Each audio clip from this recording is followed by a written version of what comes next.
All right, let's get to the big action live here on Off the Ball this weekend. We're going to have full commentary with Matt Williams, with Keith Wood, with Liam Tolan and Dave McIntyre calling play-by-play of Leinster against Racing in the Champions Cup final. It's live from Bilbao, and let's cross over to Bilbao now and talk to Brian O'Driscoll, because Brian, this time 24 hours we're going to know who the European Cup champions are.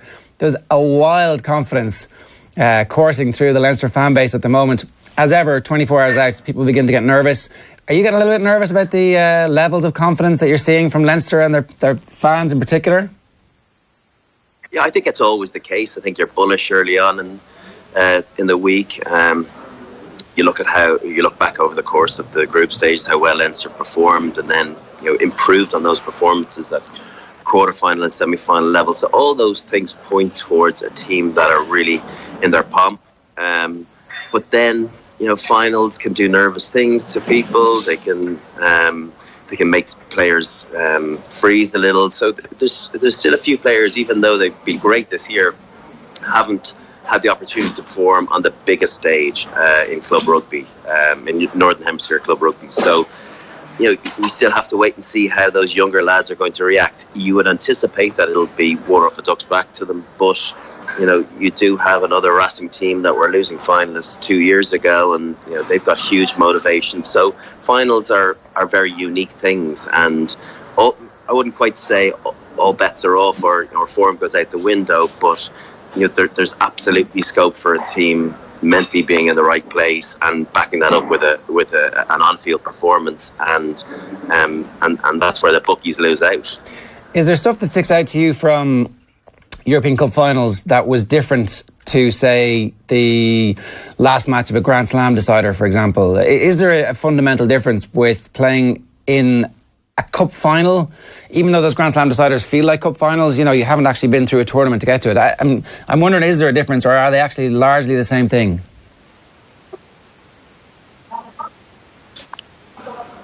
Are they the same? I think they're slightly different in that, particularly the course of Europe is starts in October and finishes in May. It's dragged out over an 8-9 month period, whereas Six Nations is so intense and over a 7-week period and you're done. So you live it and breathe it, whereas you almost have to peak and trough at different times for Europe. So I think that's probably why it differentiates itself slightly.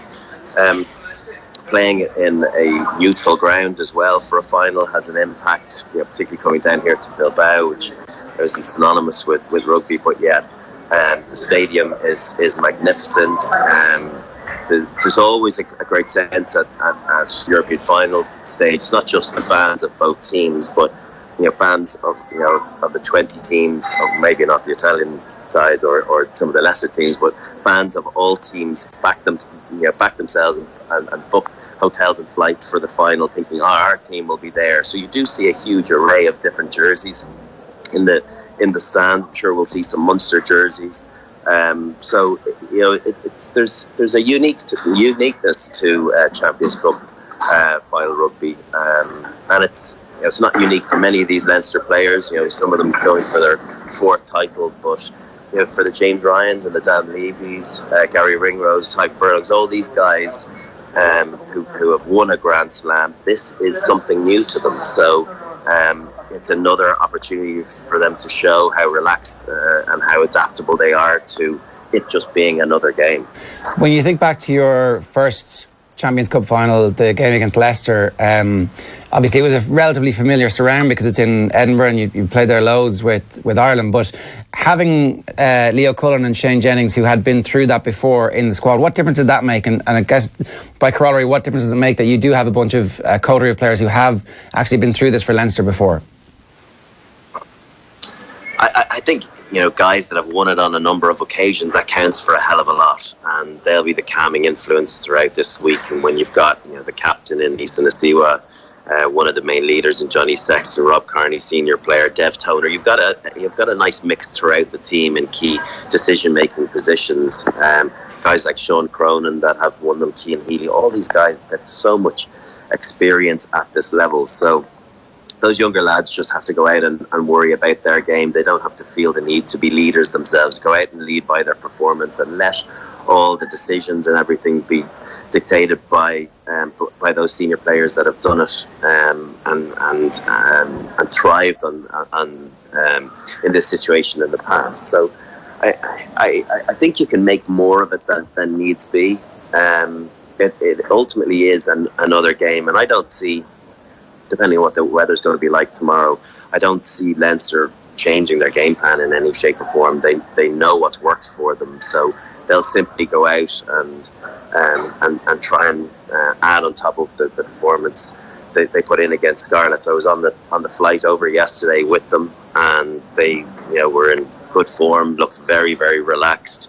It's unusual for them to travel 2 days before a game, but I think Racing wouldn't swap with them on doing the captain's run. They got the morning slot versus Racing in the afternoon, so that's why they came and they're staying for 2 nights.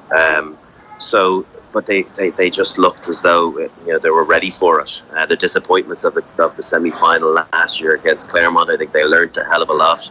I think they'll have learnt a lot as to how Racing are likely to start in that semi-final against Munster, and they can't afford them to get a couple of scores up, because you just can't play catch up at semi-final and final level. So yeah, they were in giddy form, pretty relaxed, and I got the sense that a lot of the work is already done and that they're backing themselves.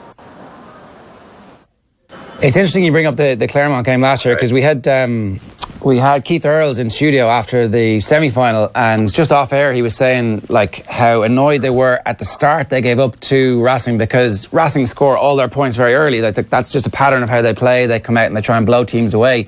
So we know that there will be an onslaught very early on from Racing in the game. How do Leinster prepare for that? What do? Do you kind of say, we'll be better in the first 10 minutes, or we'll try harder, we'll tackle harder? What do you do? I think what they do, and they've gotten very good at it this season, is they play keep ball and don't kick it away loosely to them. If they are going to kick it into the stand, make them build their phases, make them win their set piece. Because Leinster have been very, particularly in the semi-final, their set piece was exceptionally good. Line out was worked phenomenally well. They stole some line out, so they won't be afraid of the ball being off the park.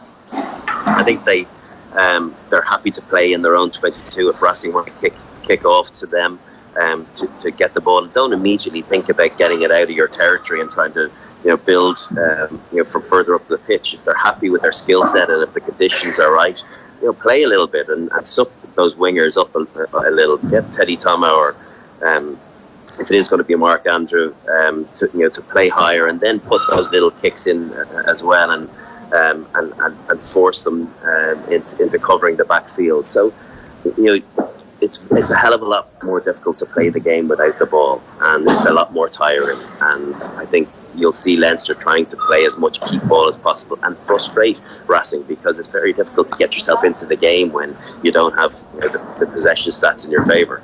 In a worst case scenario where Racing do come out and do score 2 or 3 early tries, Leinster at that point also have to back themselves. And again, I suspect that having the experience of being quite far behind in the game against Northampton all those years ago, it's something that's at least in the memory of so many of the players.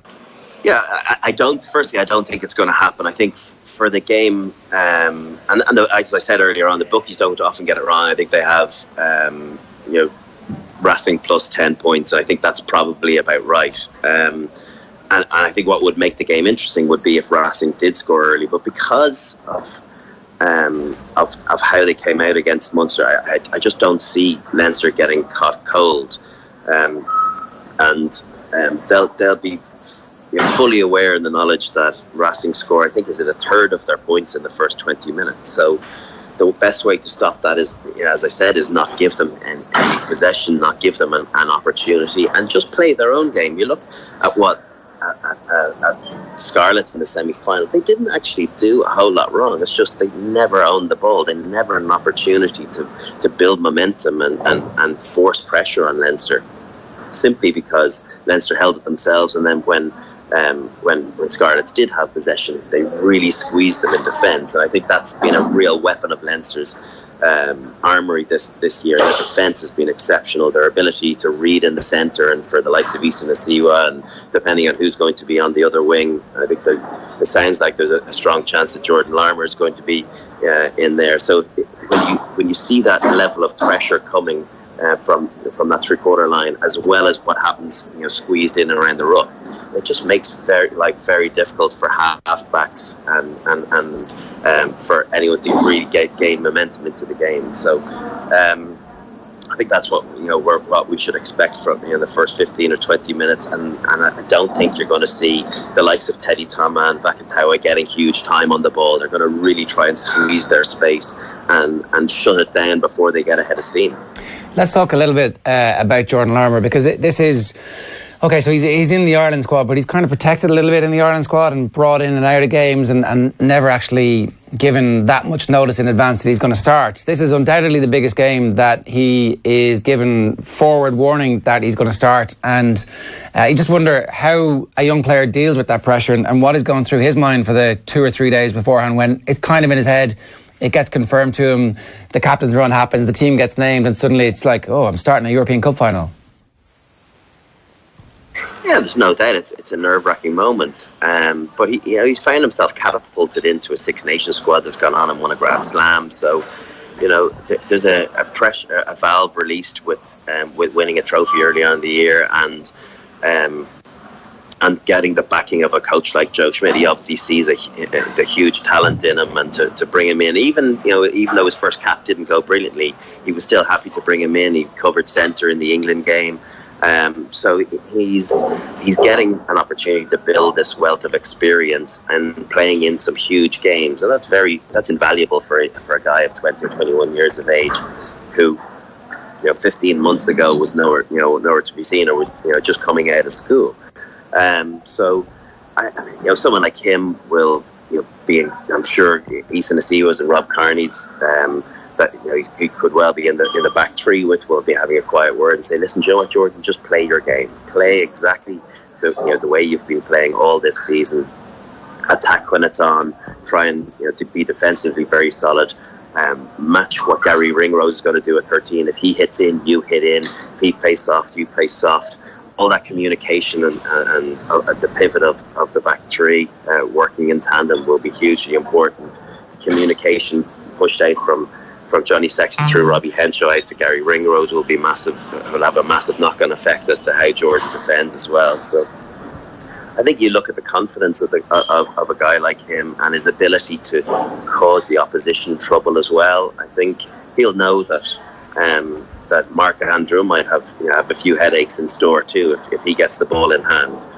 He didn't get a huge amount of opportunities when he came on for Fergus McFadden in the Scarlets game, but we got a taster for what he's capable of. So if he gets put into space, we've been loading Teddy Tama in the European in the Champions Cup this year. I tell you what, Jordan Larmour feels as though he's about to burst in a similar vein of form if he gets the opportunity. So he'll think this is the big time, and I want to play as many of these games as I can. And I'm getting to do it as a 21-year-old. Wow, how lucky am I? And sometimes I wouldn't say the ignorance of youth, but the naivety of youth serves you well. And you're still a young kid, having fun. And that's definitely the way it was when I was a 20 or 21-year-old playing international. It was like, this is great, isn't it? Look, we're playing against Australia and playing in a Grand Slam game against England a few years later. He's gotten to do that at a younger level in a great team with Ireland and a great team with Leinster. So you'd anticipate that he'll be inspired by the players around him and the control that we've seen from Leinster. Yeah, so it's actually an opportunity for him. And the other thing, I suppose, is that Racing don't have a whole heap of tape on him as a winger, so it's not like they can pick massive flaws in him defensively and target him all day long. Yeah, and I don't know how much video analysis the French teams do of the opposition these days. So he might be a little bit of an unknown quantity, but he's the sort of player that really scares you when you defend against him. I always liked the bigger units that were a little bit more direct, a little bit more confrontational, because you can chop them and bring them down. But when you've got dancing feet like that, he can make an absolute idiot of you. And so Vakatawa, who I think at 13 is certainly questionable in defence. I don't think his reads are always particularly good. He tries to make big hits, but then also at times he finds himself defending as a winger. You trying to use the touch line, and he gets action from his centre in Shavonsi as well. You can get gaps appearing between the two of them, so you can be sure that Leinster will have analysed that this year or for this game, and they'll come up with a couple of plays to try and get that separation and pull them apart. I think there was one incident in the quarter final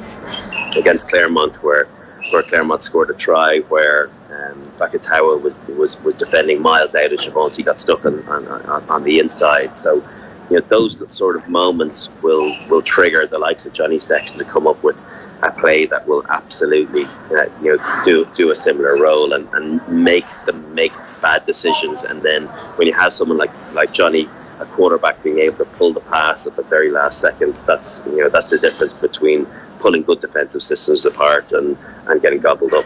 Yeah, I mean, for all the talk of the impressive and winning start that Ryan has had to his career, the level that Dan Levy's playing at, ultimately, if Johnny Sexton plays well, then we would probably expect that Leinster will win this game because he's at such a high level at the moment. The caveat here, and obviously the subplot, is that he played for Racing and that whole relationship didn't end particularly well. So there's a team who are motivated to do one over on him. He has unbelievable motivation. I mean, he's obviously the world's most motivated man under normal circumstances. So what level of performance do we expect from him, and just how important is it that he is at his absolute best and that he plays 75 minutes? Yeah, I think that's important. I think Joey Carberry's come on and done well in Johnny's absence, as has Ross Byrne. As has Ross Byrne. But Johnny is a big game player for Leinster, and when he's humming, the team tends to be humming. He does need the platform, of course, but that has been delivered by a pack playing with a lot of intensity and a lot of variety as well. Their offloading game gives them momentum, gets them over advantage line, and then Johnny has the opportunity then to play on front football, and for a 10, that's everything. I was talking to him during the week, and I did an interview with him for BT, and he talked about Larmour and Wenceslas will be the two guys that he got on well with in Racing, and they'll be the two lads that will be absolutely hunting him down. And his aggressiveness on the line is conversely to lots of other 10s in their early 30s, where self-preservation becomes a thing and they step back in the pocket and they don't want to get hit. He's quite the opposite. He's almost getting more aggressive to the line and willing to take the shots for the team, and that's why you're going to see some contentious shots right on the line where it might appear that he's getting taken out late. You're saying that Sexton is even more aggressive now than he might ever have been at in terms of coming to the line and taking that hit, and we might see some slightly borderline hits from Racing, which I'm sure will enrage the crowd. What does that do from an attacking sense, and does that just create the extra freedom for his runners to get a bit more space and therefore to create the opportunities for scores? Yeah, ultimately it creates space for players outside him, and I've noticed in years gone by that when 10s get into their early 30s into mid 30s, self-preservation becomes a thing, and they get deeper and deeper, and the knock-on effect is that they just push the defensive systems out to the players out wider channels. Whereas I think conversely to that, I think Johnny's taking the ball flatter on the line, and he encourages those shots that are right on the line. That he mentioned during the week that Wenceslas Larmour and Bernard Larmour, who he's quite friendly with, will definitely be trying to wind them up. Will be definitely trying to put a marker on him early on to encourage him to get take it a step deeper. But that's not Johnny's game. That's why he's at still in the peak of his powers, because he's willing to be hit on the line, and you have to have a strong referee to make sure that those close calls are properly adjudicated. But he's a selfless player. He's willing to take a shot or multiple shots for the team if he can create space out wider, and I think that's why he's been as good as he's been for the last 10 years. I think he's actually getting better. He sees the game faster and in a slower context than everyone else, and so that's why he's able to pick those passes. It's the small nuances of his game, of being able to delay the pass for hundredths of a second will be the difference. Being able to pick one of two options. He almost waits for the defense to make their read, and then he pulls the pass, and that is a very, very unique thing. We don't see too many 10s in World Rugby doing that, and that's why Johnny is absolutely pivotal to Leinster's success and keeping them ticking over. So and anticipate another big game for him. He was in rude health during the week. He's very excited about it, and yeah, you'll see Johnny Sexton performing for sure. Last question for you: what has to happen for Racing to win this game? I think defensively they have to be as good as they were in the 40 minutes. I think they're Ron O'Gara's legacy is clearly evident in that they're playing very aggressive. They're attacking. They're marking the ball rather than the man. They're not thinking about drifting a whole lot. Their ability to stop momentum on the gain line with Nyanga and Leroux and Laurie, these guys are going to be hugely important. They're good at identifying when to steal the ball, when there's slow rucks, and whether to get an opportunity of a turnover. So their defence, first of all, has to be excellent. I also think that their star players, the Fakatawa, the Nakarawas, the Teddy Thomas of the world, all have to have huge individual performances and to be able to show their real European X Factor class. Because they will need scores. Leinster are going to score points. Leinster are going to score 20, 25 points, you would imagine, conditions allowing. And so Racing are going to need to score points themselves. So I think they need to start like they did against Munster. I think if they go behind, I think it'll be very, very difficult for Racing to claw it back.